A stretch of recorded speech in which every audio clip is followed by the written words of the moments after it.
공선옥 소설의 에코페미니즘 특성 연구 수수밭으로 오세요를 중심으로 정연정.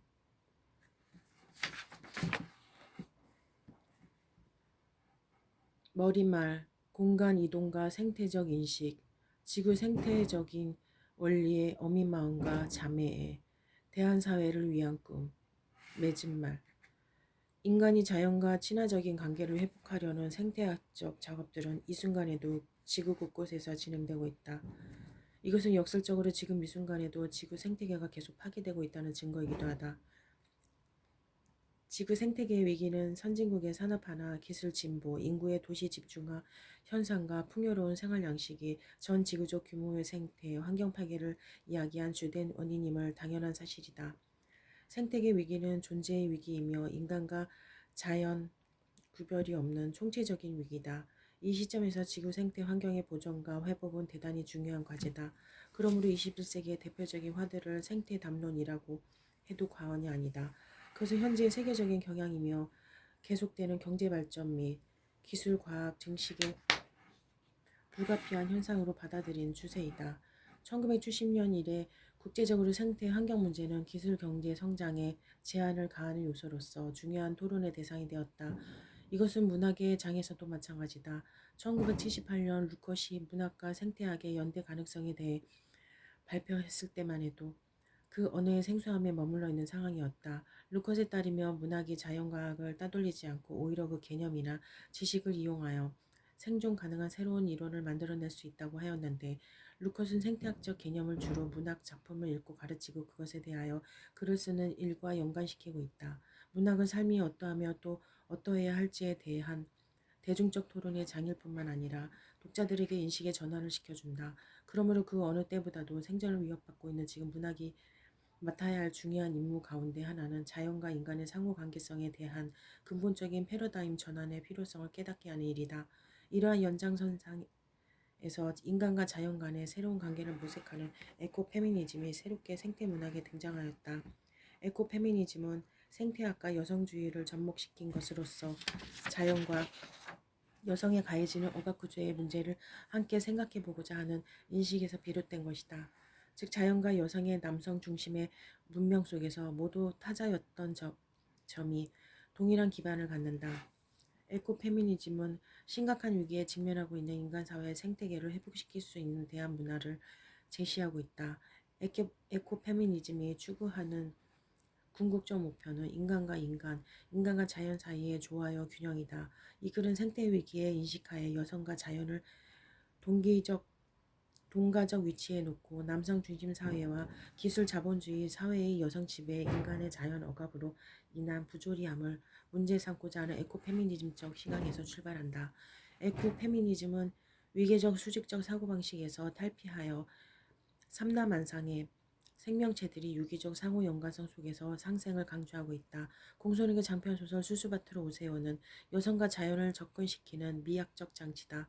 그로부터 파생되는 다중적 의미들이 매우 특성 있게 서사화되고 있어 주목되는 작품이다. 본고는 자연과 더불어 남녀가 동등한 인간으로 공존할 수 있는 공생, 조화, 화해 등의 가치들을 공손에게 장편소설 수수밭으로 오세요. 에 나타난 에코페미니즘을 통해 확인하고자 한다. 공손에게 작품의 세계를 에코페미니즘적 시각으로 접근한 선행 연구는 단 한 편뿐이므로 선행 연구자들의 연구 성과를 한국 현대 소설에 나타난 에코페미니즘으로 확대하여 종합해 보았을 때 이들 작품에는 특정한 목적 의식을 드러내기보다는 에코페미니즘 의식을 자연스럽게 녹아내고 있음을 발견하였다. 공선욱의 작품 세계를 에코페미니즘 인식 자체에 대한 논의들은 대체로 생물의 본질적인 가치를 인정하고 모든 자연과 인간관계의 구조가 수직적 관계에서 수평적 관계로의 생태학적 인식의 전환이 필요함을 역설하였다. 따라서 에코페미니즘은 문학 비평이나 여성운동 차원이 아닌 사회운동 쪽으로 인식의 지평이 확대되어 나가고 있음을 전망하였다. 이러한 에코페미니즘의 형 기류에 수수밭으로 오세요에 나타나는 모든 형태의 불평등과 지배 억압에 대한 대화, 인간적인 유대 강화, 타자성의 벽을 허물고 남성과 여성, 그리고 인간과 자연과의 상생과 조화라는 주제의식에서부터 대한사회 마련이라는 문제 해결까지 에코페미니즘의 사상과 합치를 이룬다고 할 수 있다. 왜냐하면 후기 자본주의 시대의 도시화의 부작용, 환경오염, 자연파괴, 여성 문제 등과 관련하여 문제의식을 삭감하는 데 있어서 도식적인 구성과 가격한 행동성 또는 교육성을 노골화하는 소위 미학성의 부재는 독자들에게 텍스트 읽기의 욕망을 오히려 감소시킨다는 비판을 받고 있기 때문이다. 지금까지 에코페미니즘적 작품 분석은 성차별의 불리한 상황 속에서 여성들의 힘든 삶의 주된 원인을 모든 남성들의 탓으로 돌리고 그 희생자인 여성들이 어떻게든 남성들이 소유한 기득권을 획득하여 대등 관계를 회복하는 경우가 대부분이어서 여성운동 차원에 머물고 있다는 부정적인 평가를 받고 있다. 그러므로 본 연구에서는 여성의 특성적 가치와 경험에 주목하여 부드러움과 돌봄, 즉 상색이라는 특성들을 배양함으로써 많은 병폐를 안고 있는 가부장제의 부조리를 치유하여야 한다는 견해로 작품 분석에 임하고자 한다. 다시 한번 강조하자면 여성이 남성과 같아지려고 할 것이 아니라 앞서 이야기한 여성적인 특질들을 오히려 지키고 보존하여야 한다는 에코페미니즘의 대안에 따른 것이다. 공간 이동과 생태적 인식. 한 개인이 어떤 곳에 있음이란 자기의 실존적 공간에 놓여져 있음을 의미한다고 슐츠는 주장한다. 이때의 실존적 공간이란 보호를 전제로 한 자유가 보장되는 거주의 공간인 것이다. 에르스트 카시러는 인간의 공간과 시간에 대해 언급하면서 우리는 공간과 시간의 조건하에서가 아니고서는 그 어떤 현실적인 사물의 개념도 가질 수가 없다고 규정한다. 그는 인간 문화의 여러 형태에 따라 공간과 시간의 경험을 유기적 공간, 행동의 공간, 생태적 공간, 지각적 공간, 상징적 공간의 세 가지 유형으로 분류한다. 이와 달리 시간은 절대로 단일한 순간에 정착하지 않는 유기체와 같은 것으로 시간의 세 양식, 과거, 현재, 미래, 개별적 요소로 분열될 수 없는 하나의 전체를 형성한다고 본다. 이야기 양식의 소설은 삶을 배경으로 그 조건 하에서 문학적 상상력에 의해 창작된다. 소설을 짓거나 읽는 데에서는 삶의 조건을 고려하는 공간과 시간을 빼놓을 수 없다. 그것은 공간과 시간의 제약이 없는 어떠한 삶도 존재할 수 없기 때문이다. 공간과 시간은 모든 현실이 짜여져 들어가는 직물과 같은 관계의 틀이다. 공손에게 장편소설 수수밭으로 오세요도 이러한 시간의 변별성이 공간 단위에 의해 분할 대응되어 주인공인 간피순에 대한 과거의 공간과 시간이 서사화되어 미래를 암시하고 있으며 개개의 그 분할된 공간에서 인물과 공간이 대응관계는 페미니즘적으로나 생태학적으로나 그 의미하는 징표가 다르게 작용되고 있다. 현대소설에서 공간에 대한 묘사는 작가가 세계에 대한 갖는 관심의 정도를 나타낸다. 따라서 공간에 대한 논의를 통해 작가의 세계관을 파악할 수 있다. 수수밭으로 오세요는 이와 같은 공간의 특징과 그에 따른 공간 이동이 텍스트 문면에 잘 나타나 있다. 도시에서 시골로의 공간 이동의 양상은 서사적 측면뿐만 아니라 생態학적 관점에서도 중요한 의의를 가진다. 이는 공간 이론 중 루드비아가 이야기 공간의 여러 국면들을 도식한 것 중 대조적인 공간의 구성소로 분류될 수 있다. 본 작품에서는 주로 도시, 시골, 타향, 고향의 대립적이고 이원적인 공간으로 드러난다. 그러므로 작가에게 도시는 현대적이고 문화적인 가치 공간과 생태 파괴적인 공간이고 시골은 전통적 공간으로서 비문화적 공간과 생태적 공간으로 규정하고 있음을 알 수 있다. 즉 수수밭으로 오세요는 강필순의 생활 공간을 도시에서 시골로의 이동과 안에서 밖으로의 대조적 개념의 틀로 도식화되었음을 알 수 있다. 인간의 보편적 삶은 좁은 의미의 주거와 관계되며 집은 존재를 규정하는 중심적 기능을 갖는다. 이를 거주 공간이라 부르며 그것의 근본적 성격의 차이를 바슐라르는 안과 밖의 변증법, 즉 내적 공간과 외적 공간의 변증법으로 구분한다. 집안의 휴식과 평화의 공간으로 안정의 공간이 쉼터이며 집 밖은 노동과 노력의 공간으로 행동의 공간이 일터다. 그러나 쉼터인 집이 안식과 평화를 가능케 해주는 사명을 다하기 위해서는 슐츠의 말대로 외부 세계로부터 보호를 해주는 외적인 울타리가 필요하다. 또한 내적으로는 인간이 즐겁게 머무를 수 있는 공간으로서 평화의 분위기를 내뿜는 주거의 특징을 지니고 있어야만 한다. 그런데 이러한 공간 변증법을 수수바트르 오세오의 주인공 간피순에게 맞추면 공간 이동에 따른 유동적인 특징을 보이고 있다. 즉 간피순의 내적 공간인 집은 쉼터라기보다는 일터로서 작동하며 외적 공간인 은자의 카페와 밖이 오히려 쉼터의 세계로 나타난다. 이른바 일반적인 공간 개념과는 전도된 양상을 보이고 있다. 이러한 양상은 결말부터 가서 시미섭은 간필슨과 원천 마을을 떠나 네팔로 향하고 간필슨은 남편 없이 다시 혼자 낳게 되어 여성이 아닌 무성으로서 전통적 공간인 흙으로 돌아가는 형태로의 이동이 일어나는 것이다. 지금부터 이러한 서사 구조에 따른 공간 이동을 강필순을 중심으로 추적해 의미를 파악하고자 한다. 강필순은 첫 남편의 폭력과 음주, 바람 피우기 등의 이유로 이혼을 하고 아들 한수를 홀로 키우며 구로공단의 미싱사로 살고 있다. 그런 원단을 공장에서 판잣집 단칸방으로 가져와 일한다. 그러므로 그녀는 일터라는 외적 공간과 함께 쉼터라는 가정인 내적 공간을 함께 공유하고 있다. 강필순에게 이들 공간은 일터, 미싱일과 쉼터 가정이라는 이양 대립적 기능이 분리되어 작용하는 것이 아니라 한 공간으로 설정되어 있다. 작가가 이처럼 일터와 쉼터를 한 공간으로 설정한 것은 열악할 수밖에 없는 집이라는 안식의 공간마저 노동의 공간이 되어버린 현실을 통해 집 안과 집 밖의 선명한 이원적 대립 공간이 무화되고 절대적인 노동의 공간으로 세계를 파악하는 작가 인식의 일단을 추론할 수 있다. 한편 강필순의 시간을 중심으로 대립되는 공간을 살펴보면 아들 한수와 함께 단둘이 살면서 미신발을 밟던 과거의 주거 공간인 구로공단의 학고방과 현재의 주거 공간이 의사 신미석과 재혼하여 살고 있는 새 삶의 터전이라 할 지리산 구리의 원촌마을의 새 집이다. 강필순이 현재 살고 있는 원촌은 도시와 대비되는 전통사회의 모습으로 도시의 문명적 상과는 거리가 먼 공간이다. 그곳은 비문명적이고 계산적이지 않고 자연의 풍요와 따뜻한 인정이 넘치는 장소이다. 원천마을은 에코토피아의 원형으로 제시되어 있는 것이다. 1. 필순의 집에서 바라보면 멀리 지리산의 거대한 능선이 마치 병풍처럼 둘러쳐져 있는 것이 보였다. 병풍처럼 혹은 어머니의 치마폭같이 지리산은 구리 땅을 감싸고 있었다. 그 산 아래 마치 생김새 다르고 성격 다른 자식들처럼 크고 작은 야산과 너른 들과 섬진강이 흐르고 있는 그 야산과 너른 들과 섬진강의 갈피를 산짐승과 들짐승과 집짐승과 사람들이 깃들여 목숨 붙이고 있는 것이다. 서울에서 내려올 때만 해도 왠지 모르게 불안했던 마음이 막상 짐을 부리고 마당에 서서 지리산의 능선들을 바라보고 있자니 한정없이 푸근해져 오는 것이 필수는 좀 기이했다. 필순의 집 마루에서 보이는 지리산 성삼재 쪽 하늘이 변해 오는가 싶더니 거짓말처럼 비가겠다. 비가기엔 저녁 무렵 온갖 여름꽃들이 풍성하게 피어난다. 지난번 필순의 바로 윗집 보라미네가 준 꽃씨들이 지금 한창 꽃을 피워내고 있는 중이다. 보라미네는 말을 못하지만 표정만은 늘 꽃처럼 환하게 방실거린다. 화단의 꽃들이 꼭 보라미네 간다. 보람이네 같다. 고운 얼굴은 고운 마음에서 나오는 거라던 옛날 어머니 말이 새삼 떠오른다. 여름 저녁 손톱에 봉숭아물을 들여주며 콧물처럼 곱게 살라던 어머니가 눈에 밟혀 화다른 물구름이 바라보고 있는데 전병순이 호박하고 가지를 담은 바구니를 들고 필순의 집으로 건너왔다. 인용문 1, 2에서 밑줄 부분에서 알 수 있듯 강필순이 아들 한수와 심희석과 함께 살게 된 지리산 자락의 원천은 건강한 생태적 공간이다. 오랜 친구인 은자의 카페에서 로급장의 의사 심희석을 만나 재혼을 하고 그를 따라 수십 년간 살았던 서울의 판자촌을 떠난다는 생각은 강필순에게 미래에 대한 기쁨과 희망보다는 불안한 마음이 앞섰다.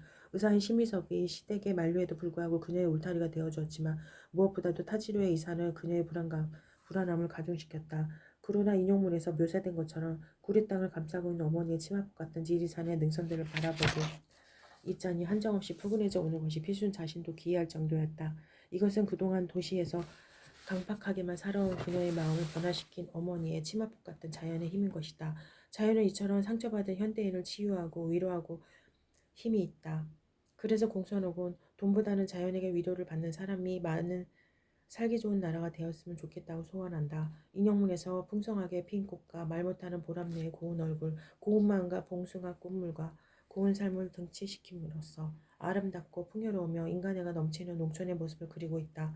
이처럼 공선욱의 에코페미니즘적 상상력은 자연과 농촌, 즉 흙을 바탕으로 하고 있다. 공선욱은 자연과 여성을 매개로 생태학적 상상을 형성해 나가고 있는 것이다. 이 점이 다른 에코페미니즘은 소설가 수수바트로 오세오의 차이점을 유발시킨다. 즉 논자들에게 거론되고 있는 에코페미니즘 소설이 대체로 환경오염 때문에 자연의 원형성이 파괴된 공간, 그래서 생명을 잉태할 수 없는 공간으로 여성과 동일시되어 그려지고 있는 것과는 대조적이다. 공선은 황폐한 땅, 농약에 오염된 토양을 고발보다는 농촌을 강인한 모성성의 모습을 그려냄으로써 그런적인 유토피아인 농촌, 즉 자연으로 회귀하고 있는 것이다. 그러나 간필신이 의사인 심희석과 재혼하기 전 주거 공간이었던 도시 변두리의 공간은 지리산의 원촌마을과는 판이하게 다르다. 그녀가 살았던 고루동 판자촌에 대한 서술을 살펴보면 다음과 같다. 1. 소종 카페를 지나고 복도방을 지나서 또 하나의 새길로 접어들며 두 번째 집이 필순의 거처였다. 집이라고 할 것도 없는 그냥 방 하나에 부엌 하나짜리 공간, 현관문이자 부엌문을 열면 부엌이자 현관인 곳에 신을 벗겨놓고 막 바로 방으로 들어가게 되어 있는 집. 이곳의 집들은 거기가 다 그런 구조다. 공동 화장실이 필수의 집 맞은편에 있어서 여름이고 겨울이고 아예 골목으로 난 창문을 열어보지도 못하고 살았다. 가을이 가고 겨울이 왔다. 좁은 골목에 연탄가스 냄새가 자욱이 떠다니는 겨울. 밤이면 찬바람과 연탄가스가 엉겹도 생긴 수목으로 골목을 오가는 사람들이 장기침을 해댄다. 강필순이 의사의 심희석과 재혼 전 살았던 구로공단은 재혼 후의 집인 지리산 원천과는 대조적인 공간으로 제시된다. 그러나 집이 평화와 안식의 내 공간으로서의 의미를 지녀야 하는 것과는 다르게 그녀의 집에 대한 작가의 서술은 사회적 공간으로부터 혈연의 공간으로 축소되는 공간 단위의 분절을 나타낸다. 즉 일의 서술에서 모두 공단 사거리, 언덕배기, 동네, 골목시장, 구부러진 골목 안, 또 하나의 샛길로 접어든 두 번째 집, 방 하나에 부엌 하나짜리 공간 등으로 이동하는 것은 사회적 공간으로부터 혈연의 공간, 즉 외적 공간으로부터 내적 공간으로 밖에서 안으로 집약되고 있다. 결국 구심점인 강필순을 향해 응축되는 공간의 운동을 나타낸다. 그 진로는 밖을 향해 열려있는 것이 아니라 안으로 응축해가는 공간이 된다. 그 내 공간의 기본 구조를 이루고 있는 것은 주거 공간인 집이며 그 주거 공간의 기호 의미가 되는 것은 가족이라는 단위이다. 여기서 강필순의 가족은 아비 없는 아들 한수다. 또한 그 내적 공간을 다시 하위 단위로 분절해 보면 이혼녀 강필순의 신체가 나옴을 알 수 있다. 세계적인 환경운동가 인도의 반다나 시바는 세계적으로 경제 개발 과정이 확장되고 확산되면서 경제 성장은 자원이 가장 필요한 사람으로부터 자원을 빼앗아가는 세번식 민주의였으며 일부의 남성도 이 과정에서 빈곤 상태로 떨어지지만 여성, 어린이 환경이 더 많은 피해를 입는 심화된 빈곤한 현상을 가져온다고 한다. 인간 생명의 재생과 생계 부양에서 여성이 차지하는 역할을 볼 때 여성과 환경에 미치는 파괴적 영향은 어린이의 상태에 대한 부정적 영향으로 확장된다는 것을 심희섭이 원천마을을 떠나고 강필순과 그에게 남겨진 5명의 아이들을 통해서 알 수 있다. 다시 말해 서사 텍스트에서 시간과 공간의 분절이 축소되면 될수록 의미는 확대되기 때문에 1에서 또 하나의 샛길, 방 하나에 부엌 하나짜리 공간, 공동 화장실, 이에 연탄가스 냄새, 아비 없는 아이들은 동의소로서 여성인 강필순의 비애를 심화시키는 원인이 된다. 여기서 알 수 있는 것은 외부로부터 비호를 받고 있는 집의 내적 공간이 언제나 행복, 휴식, 여성으로서의 내밀성 등의 긍정적 의미 작용을 갖게 되는 것은 아니라는 사실이다. 그런데 여기서 중요한 사실은 이처럼 비생태적이며 열악하고 그 사형치가 가치를 상실한 공간인 방이 그와 대립되는 공간에서의 갈등을 해결하는 요소로 작용한다는 점이다. 즉 심리학가의 재혼과 가정의 화합을 위해 미싱사로 살았던 비생태적인 그로동 판잣집은 소멸되어야 한다. 재혼은 여성으로 상징된 내 공간에 오랫동안 갇혀 있다가 열려진 바깥 공간으로 나오는 행위이다. 강필순이 심희석과 재혼하는 것은 작가가 강필순을 사회적 공간으로 위치시키는 것이지만 심희석과 재혼의 대가로서 강필순의 오래 친구인 은자와 아들 한수와의 추억이 갈피갈피 묻어있는 과거의 공간은 상실되어야만 하는 것이다. 그러나 이러한 재혼에 따른 공간 이동이 강필순에게 있어 여성으로서의 진정한 치유는 아니다. 왜냐하면 구루공단의 판잣집을 이름으로 인해 강필순이 현재 살고 있는 공간인 재혼의 집이 새로운 의미를 완전하게 획득한 것이 아니기 때문이다. 오히려 강필순의 도시에서 시골로의 공간 이동은 자신의 정체성을 확인하고 그녀의 진정한 실존적 공간의 생태적 공간과 정체성이 어디에 있는가를 깨닫게 시작하는 인식적 장치다. 지구 생태적인 원리의 어미마음과 자매, 수수밭으로 오세요에서 에코페미니즘적 상상력은 농촌을 배경으로 한 강필순의 흙에 대한 정신에서 집약적으로 나타난다. 동시기 에코페미니즘 소설로 주목받았던 김원일의 도요새에 관한 명상, 한강의 내 여자의 열매, 채식주의자, 한차훈의 바다가 아름다운 이유, 가던 새 본다와 다른 점이 바로 흙의 정신을 부각시킨 점이다. 흙의 생명력이 여성의 몸, 여성의 출산과 돌봄으로 이어지고 있음을 보여주고 있다. 또 다른 차이는 생태계의 파괴를 부각시키기보다는 건강한 생태계의 모습이 여성의 모성성과 상응한다는 점이다. 이것은 대부분의 생태소설이 산업화에 의한 환경위기, 자연 파괴를 보여준 표층 생태학과는 다른 심층 생태학의 한 면모를 보여준 점과 구별된다. 사실 경제개발이 국가의 주요 목표였던 1962년부터 1990년대 중순까지 30여 년 동안 어머니로서의 지구의 모습과 흙의 정신은 보다 잘 살게 될 내일을 위한 국가 건설의 담론 바깥으로 밀려났다. 경제개발계획은 성장과 풍요의 원천으로 제시되었지만 결과적으로 개발과정은 생존의 원천인 흙으로부터 외면하는 결과를 초래하였다. 땅과의 유기적인 연관이 파괴됨에 따라 사회 내의 유기적인 연관도 파괴되고 새로운 결핍을 가져왔으며 문화는 전통사회에서 현대사회로 단일하고 단적으로 옮겨갔다는 그 결과 서로서로 땅과 협력하던 다양한 공동체들은 땅을 정복하기 위해 서로 다투는 상이한 공동체가 되었다. 공손에게 수수밭으로 오세요에서 그린 어민 마음으로서의 돌봄은 목성성이 여성 신화에 편입된 신비적인 모습이 아니라 어머니로서의 지구가 지닌 특성인 흑의 정신에서 도출된 원림을 드러낸다. 즉 이 작품에서 에코페미니즘적 서사성을 주동시키는 중심축은 현대사회에서 점점 사라져가는 어민 마음으로서의 돌봄이다. 이것은 곧 지구 생태적 원리 또는 특성을 지칭한다. 강필수는 자신이 낳았지만 아버지가 다른 두 아들 조한수와 심산뿐만 아니라 친구인 은자가 죽으면서 남긴 두 딸 소정이와 소란이, 여동생이 팔레가 버린 아들 보미까지 모두 5명의 아이를 거두는 돼지 모신의 모습으로 그려진다. 이러한 서사 전개에서 알 수 있듯 공손하게 그리고자 하는 여성은 직관, 모성, 보육, 감성 등을 지칭하기보다는 이를 포함한 생명력, 다양성, 역동성, 순환성을 말한다. 이러한 여성적 원리는 자연 여성이란 공식을 유지함으로써 페미니스트적이고 생물 중심주의적인 세계 구성을 강조할 수도 있고 자연 여성이란 공식을 깨고 자연 속에 새로이 남성 또는 남성적 영역도 포함시켜 자연 인간이란 공식으로 대체될 수도 있다. 강피슨의 어머니로서의 지구의 모습, 즉 돌봄의 행위는 여동생 필레가 버린 아들 보미를 받아들이는 상황에서 절정에 달한다. 보미는 한겨울에 필순에게로 왔다. 아비 어미도 없고 태어난 증명서도 없고 성도 없이 그냥 이름만 있는 아이 보미는 제 마음의 문의가 어떤 것이었을까. 보미를 놓고 가라고 말해버린 그 순간에 제 마음이 불쌍했던 것일까. 누구의 아이면 어떠라 싶었는지도 모른다. 분명한 것은 눈물이 제 가슴 가득 눈물이 얼음져서 만들어낸 무늬가 사방 연속 무늬의 도배지처럼 번져나가고 있었다는 것. 보미를 놓고 가라 말한 그때 제 가슴 가득 눈물의 무늬가 얼음졌다는 것. 누가 왜 보미를 맡았느냐 묻는다면 바로 눈물 때문이었다고. 그래 난 이제부터 니들 엄마다. 한수 소정이 소란이 봄이 산이 니들 엄마야. 우리 오늘은 전부 함께 자자. 자고 내일은 일어나서 네 엄마 산소 가서 말해. 이제부터 아줌마를 엄마 삼기로 했다고 알았지? 인형문 일은 한겨울에 밥 한 서기가 동생 필레의 아이를 맡기러 오자.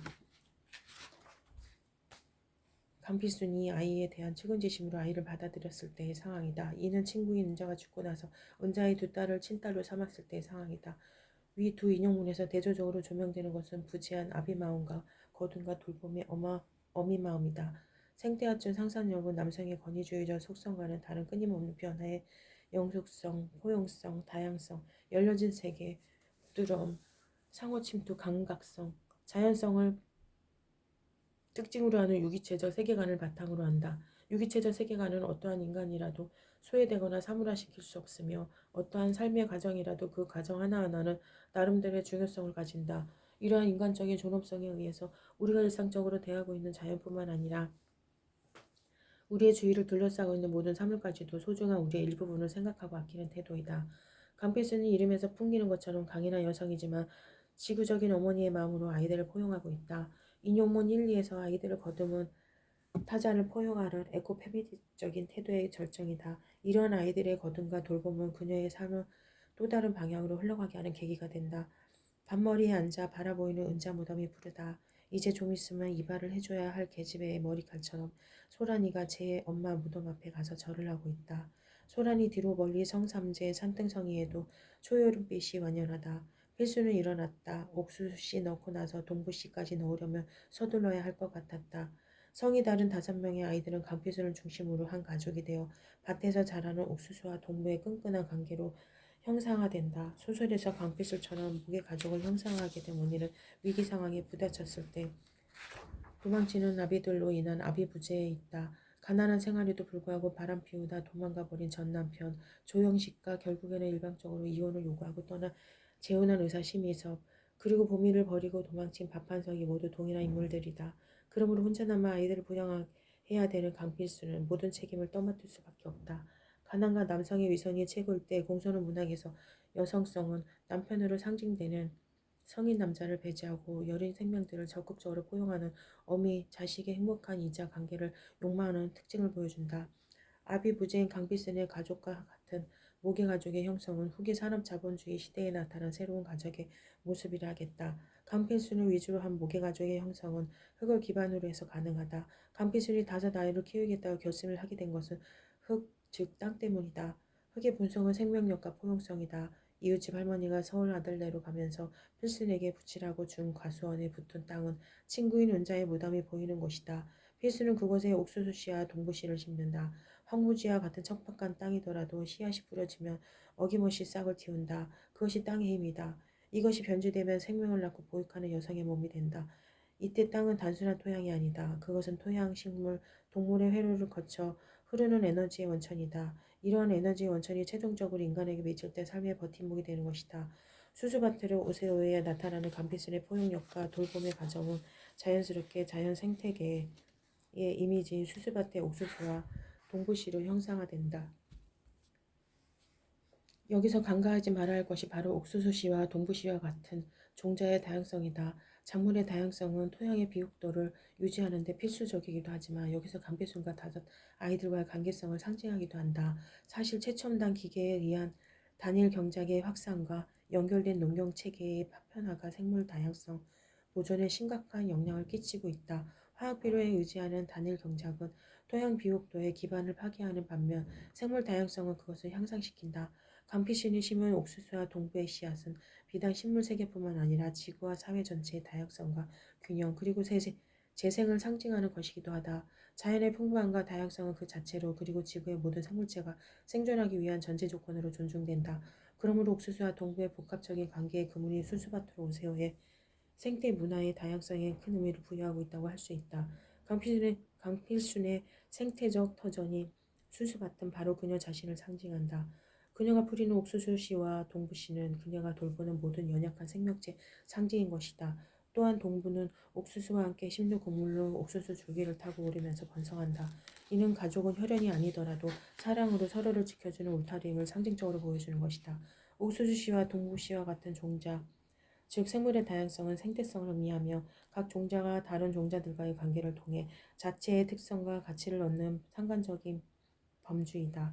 수수바트를 오세요라는 작품명이 울림을 갖는 것은 바로 이러한 관계성 때문이다. 생물의 다양성을 그대로 품어 기르는 것이 수수밭이며 바로 어미 마음이다. 이는 여성성이 대지로서 자연의 상징임을 보여주는 것이다. 여기에서 여성성과 생태성의 동질적 기반이 흙에 나타난 생산성과 허용성이 있음을 확인할 수 있다. 흙의 허용성은 씨앗을 가리지 않고 종자의 번식을 통해 다양성이 재생산되고 보존된다. 즉 생명을 태울 수 있는 씨앗을 모두 받아들여 생명을 불어넣는다. 강필순에게 흙은 바로 수수밭이고 동부와 같은 5아이에게 강필순은 연약한 생명체가 의지하여 타고 올라갈 수 있는 버팀목인 옥수수가 되는 것이다. 이처럼 흙은 에코페미니즘이 추구하는 거듭, 돌봄, 화해, 재생산, 보존의 의미를 함유한다. 이는 흙을 지향하는 간필승과 농촌을 지키며 살아가는 사람들의 전체적인 세계관 및 생활 양식과 통합되어 있으며 이들이 다양한 씨를 뿌리고 키우며 그 종자를 보존할 때 다양성을 유지할 수 있으며 이로 인해 균형과 조화도 보존하는 셈이 된다는 것을 의미한다. 에코페미니즘적 상상력으로 살펴볼 때 수주바트르 오세오를 추동시키는 것은 앞서 이야기한 지구적인 엄마함과 함께 또 다른 한 축은 자매애이다. 간피스는 은자가 병이 들자 만사를 제쳐두고 서울로 올라온 은자를 병가로 하다가 그녀와 그녀의 딸들을 원촌으로 데려와 돌본다. 그리고 은자가 죽자 그의 장례를 정성스럽게 치루어주고 은자의 두 딸인 소정이와 소란이를 친딸로 받아들인다. 이처럼 친구를 돌보는 행위는 자매애로 나타난다. 그런데 이러한 돌봄의 자매애는 동생 필레가 그녀의 아들 보미를 여관에 두고 도망치는 장면에서 절정에 달한다. 여관을 돌아본다. 저 안에 보미를 놔두고 자기도 필레처럼 사라져버릴까 가슴이 두근두근 뛴다. 보미를 버리고 한수를 한수아베한테 맡겨버리고 소정이와 소란이는 고아원에 산이는 심희섭한테 각각 맡겨버리고 그리고 자신도 어딘가로 헐헐 날아가 버릴까. 정월 초하루의 밤바람은 매섭다. 자는 줄 알았던 보미가 울고 있다. 보미를 아는 필순의 눈에서도 눈물이 하염없이 쏟아진다. 필순은 보미를 업고 여관을 나왔다. 아이가 필순의 등에 더할 수 없이 찰싹 달라붙는다. 공선홍은 심희섭이 떠나고 난 후 아이들 5가 남게 된 간필순의 여성과 인간으로서의 내면 심리를 솔직하게 섬세하게 그려내고 있다. 앞으로 살아갈 날이 막막한 간필순은 고민 끝에 설날 동생 필레에게 보미를 데려다 주러 친정에 갔다가 가족 간의 분란만 일으키고 나온다. 오빠에게 혼나고 나오는 필레를 따라 나온 강필수는 보미를 여관에 버리고 도망가자는 필레의 제안에 함께 도망가려다가 다시 여관으로 돌아간다. 자고 있는 줄 알았던 보미가 혼자 울고 있는 것을 보고 강필수는 하염없이 눈물을 쏟으며 보미를 다시 업고 나온다. 이와 같은 모성애의 돌봄 행위가 자매로 나타날 때 공동체 관계로 확산된다. 강필순이 형성한 모계 가족의 공동체 관계도 에코페미니즘 세계관을 보여주는 것이다. 지구의 모든 생명체가 소중하고 존중받을 가치를 가지고 있기에 더불어 살아야 하는 것을 의미한다. 형제들조차 돌봐주지 않는 은자를 같은 핏줄로 돌보는 것과 동생인 필레와 그의 아들 보미에 대한 돌봄의 행위는 모성애가 본바탕이다. 에코페미니즘에서 자매를 실천하여 연대의식을 보여주는 인물들의 공통점은 농촌에서 생활한 흑의 본성을 지니고 있는 인물들이란 점이다. 흑의 생산력과 자정 능력이 여성의 마음과 육체에 전이되어 인간애로 나타나는 것이다. 땅의 기운과는 먼 생활을 한 도시인은 자매를 통한 공동체 관계를 유지하는 데서 제외된다. 수즈바트르 오세어에서 환경운동가인 전병순이 대표적인 예라고 할 수 있다. 대학 교육을 받은 그녀는 환경보호운동을 몸소 실천하지만 그것은 관찰자의 지식 수준에 불과한 것으로서 강필순을 이해하지 못하고 원촌의 농민들과 융화하지도 못한 채 결국 농촌을 떠나는 인물이다. 그런데 강필순의 모성애와 자매에 의한 돌봄의 행위는 남성에게도 열려있다. 찬물이 아니라 뜨거운 물로다가 말이지요. 속이 떨려서 무리요. 웃고 나서 보니 아이도 바들바들 떨고 있다. 밥은 먹었는지 어쨌는지 눈자에도 퀭하다. 춥고 배고프다는 것이 어떤 상태인지 필수는 안다. 필레를 비지고 우선 눈에 보이는 사람들을 따뜻한 곳으로 들여보내고 밥을 먹이는 게 순서일 듯 싶었다. 한방눈이 소리 없이 내리는 겨울에 한때 필레와 동거했던 노숙자 박판석이 아들 보미를 이모인 강필순에게 맡기로 찾아왔다. 갑자기 조카를 맡아야 할 처지에 놓인 강필수는 박판석의 느닷없는 방문에 난감해하지만 이해관계를 따지기 전에 배고픔과 추위에 떨고 있는 두 부자에 대한 측은지심으로 따뜻한 방으로 들인다. 그리고 생면부지인 초라한 행색의 두 부자에게 따뜻한 밥과 국으로 밥상을 차려준다. 수수바트르 오세오의 에코페미니즘적 매력은 여성성을 남성성 과의 대척 관계로 설정하지 않고 위의 인용문처럼 생명의 소중함을 구체적인 사건 그리고 배경과 함께 주인공인 강필순의 지구 생태적인 특성인 어미 마음으로서의 돌봄의 생태적 심리를 섬세하게 그려내고 있다는 것이다. 강필순의 행동은 어린아이인 보미뿐만 아니라 보미를 떠맡기로 한 박판석에 대해서도 열려 있었던 것이다. 강필순의 박판석에 대한 열린 마음에서 보도 타자와 관련하여 에코페미니즘이 지니고 있는 가장 큰 특징은 역시 남성까지도 받아들인다는 점이다. 지금까지 전통적인 페미니즘에서는 여성을 억압하고 착취하는 남성은 마땅히 타도하여야 할 적과 크게 다름없었다. 그러나 에코페미니즘에서는 남성을 제외시키려고 하지 않으며 남성을 동반자로 본다. 자연의 모든 개체가 그러하듯이 남성과 여성 가운데에서 어느 한쪽을 제외시킨다면 균형과 조화는 깨뜨려지기 마련이다. 여성들이 성별에 따라 남성을 차별하는 것은 결국 그동안 남성이 저질러온 잘못을 답습하는 것과 다르지 않다. 필레의 아들 봄의 거둠은 강필수는 모성성과 자매를 함께 보여주는 모습으로 만들며 타자를 포용하는 태도의 절정으로서 생태의식을 강화시킨다. 결국 이 일은 심리적과 이혼하는 결정적 계기가 되었지만 필순에게는 아이들이 짐으로 느껴지기보다는 그녀가 살아갈 수 있는 강력한 힘으로 간주한다. 그녀는 남의 아이들까지 거둠과 돌봄으로 인해 의사의 심리적과 이혼을 초래하는 충격적인 결과를 가져왔지만 그녀는 그것을 불행으로 생각하지 않고 새로운 삶의 계기로 삼는다. 강비슨의 이런 태도는 기존의 모성성이 자신이 낳은 자신만을 돌보는 가족 이데올로기를 넘어 남의 자식뿐만 아니라 남의 가족 또한 인간뿐만 아니라 동식물 즉 그 자연까지 아우르는 생태의식으로 확대되는 것이다. 이처럼 수수바트로 오세오는 타자성의 테두리를 크게 좁혔다는 점에서 주목할 만하다. 여성과 가족 이데올로기의 벽을 뛰어넘어 그 관심을 생물의 다양성 보존을 위한 자연으로까지 넓혔고 더 나아가 여성 해방운동의 좁은 테두리에 머물지 않고 대한사회를 위한 사회운동 쪽으로 시선을 넓혔다고 볼 수 있다. 강필수처럼 모성애적 에너지가 자식의 범주에서 타자의 영역으로 확대될 때 자매관계로 나타난다. 자매의 관계는 협동의 특성을 보여주기 마련이다. 여기에서 생태의식을 살필 수 있다. 에코페미니즘이 추구하는 것은 투쟁이나 저항이 아니라 인간과 인간, 자연과 인간 사이의 조화와 균형이다. 인간과 인간, 인간과 자연의 상생의 삶의 기반을 마련함으로써 유기체적 조화와 균형의 세계를 이룩하는 것이 바로 에코페미니즘이 추구하는 것이다.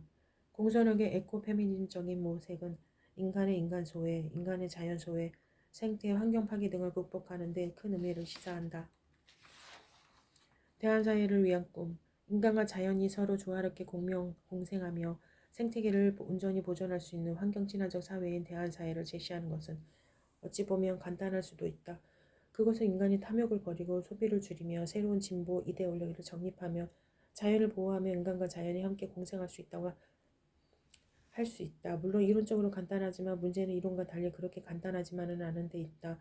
생태가 파괴가 생태계 파괴가 부분적인 요인에서 비롯되는 것이 아니라 인간의 삶의 구조, 생활 방식, 그리고 우리 문명 전체의 기본 성격에서 비롯되기 때문에 새로운 생태 사회를 이루기 위해서는 여러 방면에서의 총체적인 성찰과 대안 제시가 필요하다. 생태 사회를 위한 새로운 인식의 핵심은 유기체적 전일적으로 우주를 보는 관점이다. 이러한 생태학적 패러다임을 바탕으로 자연에 대한 인간의 태도뿐만 아니라 사회, 종교, 정치, 경제, 문화 등 모든 분야에서 새로운 가치와 기준을 세워야만 생태 사회를 이룩할 수 있다. 그러나 우리 사회는 여전히 진보와 성장, 그리고 사회 과학기술 발전에 의해 더 나은 삶을 추구하는 방향으로 나아가고 있다. 그렇기 때문에 대한사회를 위한 각 분야의 노력이 그 어느 때보다 더욱 절실할 것이다. 문학 역시 생태학적 상상력을 통해 새로운 대한사회에 대한 유토피아적인 꿈을 보여줘야 한다. 소설 속에 등장하는 공동체는 바로 대한사회를 실현하는 유토피아적 공간이다. 수수바트로 오세요에서 직접적으로 언급하지는 않지만 강필신의 구체적 일상 경험과 감정을 자세히 묘사함으로써 대한사회를 암시한다. 따라서 이러한 작가의 성찰과 접근 방법은 독자에게 친근감과 함께 여러 상태, 환경 문제들의 주의를 환기시킨다. 그러므로 작가가 강필순의 무관심한 객관주의적 시선을 통해서 지식인들이 추구하는 대한사회라고 할 수 있는 가난을 선택한 사람들의 모임을 주목할 필요가 있다. 이런 모임은 급격히 확산되고 있는 생태, 환경 파괴의 현장에서 얼마든지 형성될 수 있다. 그러나 그 모임의 구성원들에게 생태의식은 인간과 자연에 대한 인식의 전환을 위한 적극적인 참여 운동으로 전환하지 못한 그저 관찰자의 지식에 불과한 비현실적인 것일 뿐이다.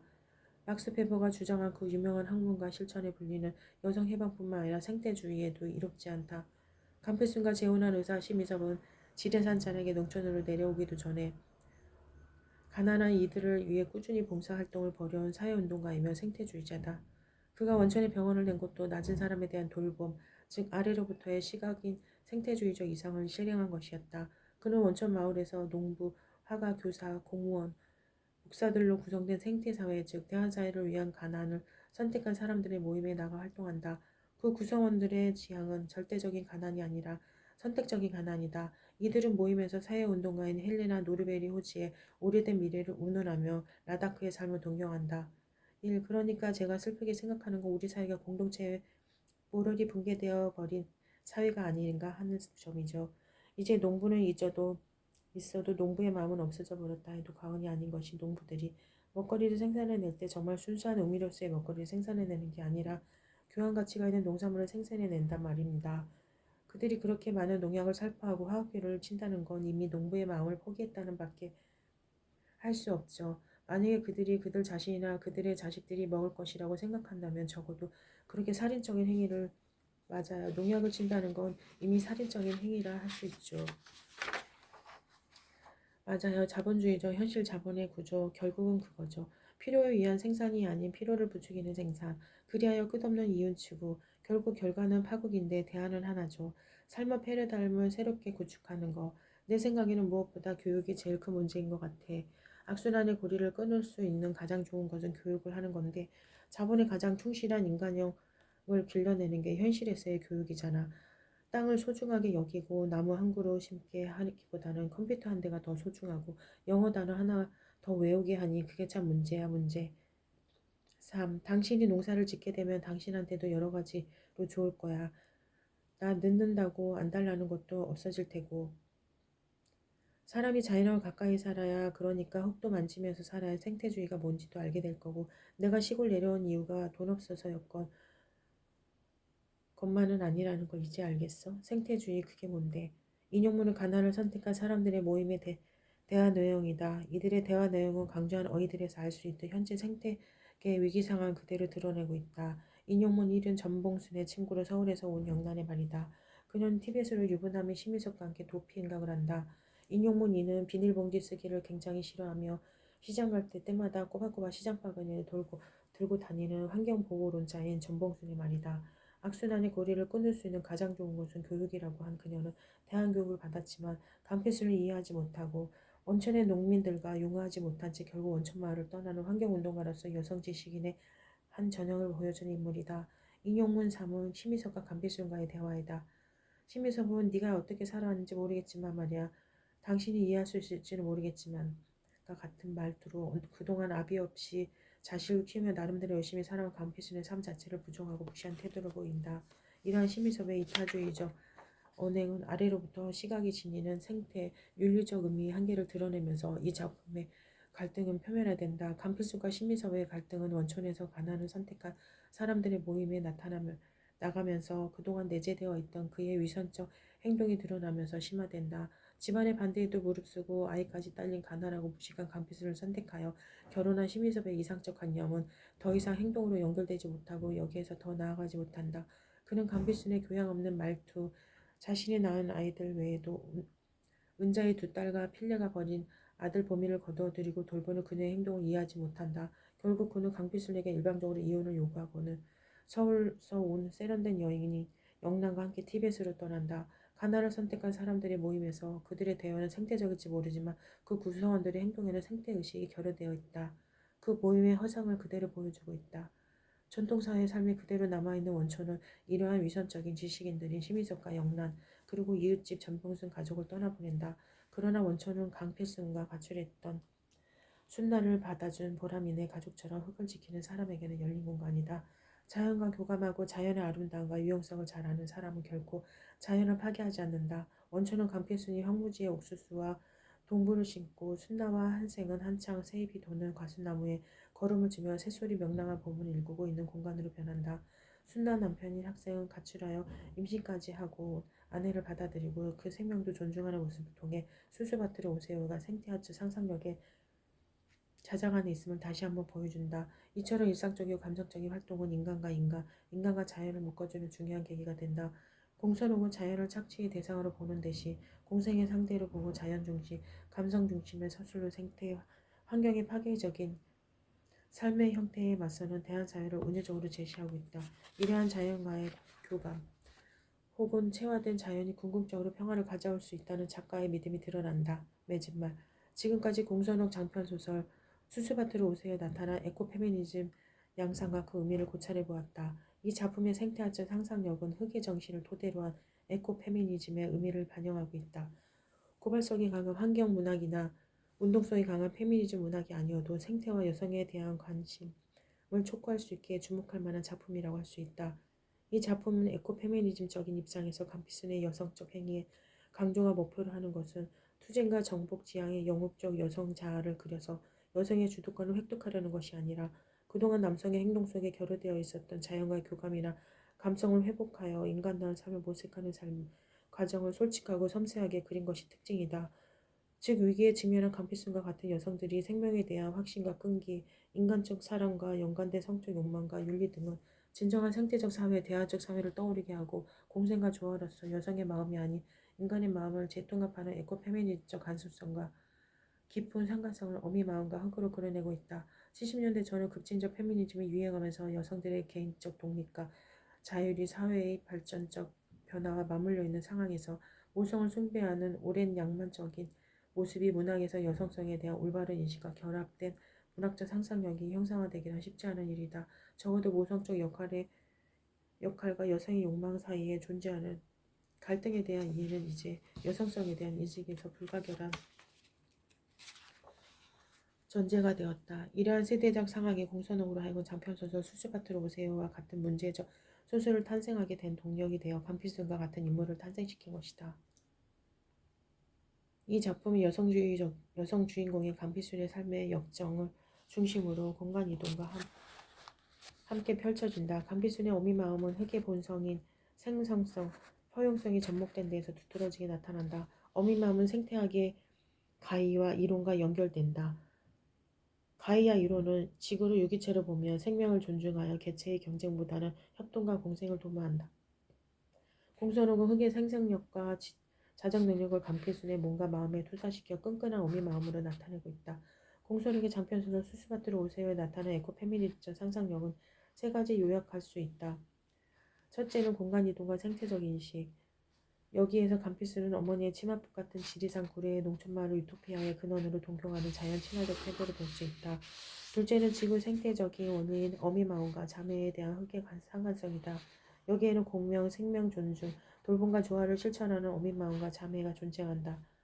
어미마음의 힘이 농촌 여성 특유의 흙을 숭상하는 마음, 낙천성, 강인한 생명력과 관계 있다.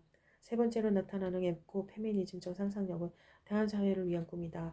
그러나 여기서는 지식인들이 가난을 선택한 사람들의 모임의 관찰자적 지식의 허상을 보여주고 있다. 가난을 벗어나야 할 악으로 생각했던 데서 이제 가난을 선택할 수 있는 대안적 삶의 한 방식으로 받아들이자며 가난하게 삽시다 라고 외친 그들의 구호는 공허하기만 하다. 그런 면에서 이 작품은 현대 문명의 인간 소외와 사회적 모순에 대한 비판의식으로 발전하여 인간의 참다운 삶, 즉 생태적 삶의 가치가 무엇인지 돌이켜보게 한다. 소외된 자와 타자로서 취급받는 대상들, 즉 여성과 자연에 대하여 애정과 연민을 담은 구조에 대해서 절실하게 고민하게 할 수 있는 것은 바로 공손하게 말한 어미 마음의 모성성이다. 소외된 아이들을 이끌고 그들을 지키고 그 가족의 원리를 사회로 확산하는 것은 바로 모성성과 흑의 관계성을 찾을 수 있다. 그래서 사랑과 평화의 가족과 공동체를 이루는 것, 나아가 산업사회로 인해 파괴된 자연과의 상생과 조화를 꿈꾸는 대한사회의 꿈이야말로 수수밭으로 오세요를 관통하고 있는 한결같은 모습이라고 할 수 있다.